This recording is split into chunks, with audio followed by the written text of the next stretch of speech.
अब मैं निकल चुका था अपने अगले मिशन पर, थाईलैंड की ओर। यहाँ पे किसी सज्जन ने बीड़ी पीकर धुआं ही धुआं कर दिया था। उस धुएं में हमारा प्लेन ही गुम गया था। मैंने भी एरोप्लेन के ड्राइवर से कहा कि मुझे इस धुएं से जल्दी निकालो, क्योंकि मुझे भी अपना गुटखा थूकना था। यहाँ पे लोगों ने अवैध रूप से खेतों में कसूरी मेथी की फसल उगा रखी थी। मैंने भी अपनी दिव्य दृष्टि से रामू काका को देख लिया था कसूरी मेथी उगाते हुए। लोगों ने कसूरी मेथी उगा उगा कर अपने बड़े बड़े इमारतें खड़ी कर ली थी, बिल्डिंग की बिल्डिंग खड़ी कर ली थी। पर उन्हें क्या पता मैं उनके राज्य को ध्वस्त करने आया था। और यहाँ पे बाढ़ आ जाने के कारण कसूरी मेथी के खेत पूरी तरीके से डूब चुके थे।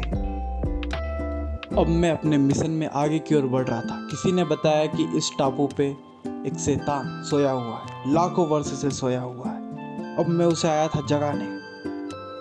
यहाँ पे लोगों ने स्ट्रिंग पी पी कर समुद्र का पानी भी नीला कर दिया था। जैसे ही मुझे पता चला कि दानव जाग गया था, मैं भी अपनी नाव उठाकर वहाँ से भाग गया था। भागते भागते मुझे पता चला कि दानव फिर से स्ट्रिंग पीकर सो गया था। और इसी खुशी में यहाँ के लोग जोरों जोरों से नाचने लगे थे। और इसी बात पर खुश होकर यहाँ की सरकार ने भी एक लोक नृत्य का आयोजन रखा था। यहाँ के लोग बड़े ही खतरनाक थे। इन्होंने पीछे एक सांप को बांध कर रखा था। जब मुझे इस खतरे का अंदाज़ा हुआ, मैं यहाँ के पैसे लेके भागने लगा और उन्हीं पैसों का दुरुपयोग कर मैं पहुँच गया था इंडिया।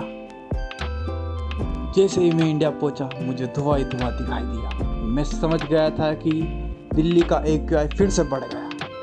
मैंने अपने प्लेन को आगरा में ही लैंड करवा दिया और मैं लेकर भागे हुए पैसे से ताजमहल को खरीदने चला आया। लोगों ने कहा कि इस ताजमहल को खरीदने से पहले हम तुझे इसी पानी में डुबो डुबो के मार देंगे।